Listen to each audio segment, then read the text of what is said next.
Hello lovelies, ఇవాళ ఒక sweet చేస్తున్నా ఇంట్లో. రెసిపీ ఏం షేర్ చేసుకోవట్లే, కానీ ఇది చేయడానికి రీజన్ అయితే షేర్ చేసుకుంటున్నా. ఫస్ట్ అయితే పూర్ణం చేసుకొని రెడీగా పెట్టుకున్నా, బ్యాటర్ కూడా ప్రిపేర్ చేసుకున్నా. ఇంకా ఆ పూర్ణాన్ని బాల్స్ లాగా చేసుకొని పెట్టుకుంటే బూరలు చేయడం మినిట్స్లో పని. అయితే మా అమ్మమ్మ చనిపోయి 6 months అవుతుంది. అమ్మమ్మ అంటే చందు వాళ్ళ నానమ్మ.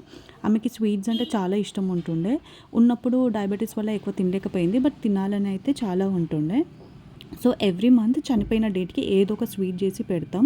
ఈ మంత్ బూరెలు చేసిన చాలా బాగా వచ్చినాయి. అండ్ ఎంత టేస్టీగా ఫుడ్ కుక్ చేసుకున్నా కూడా తినే దాంట్లోనే మనకి టేస్ట్ వస్తుంది. బూరెలకు వచ్చేసరికి మంచిగా గీ వేసుకొని తినాలి, అప్పుడే ఇది తిన్నందుకు ఒక సాటిస్ఫాక్షన్ వస్తుంది.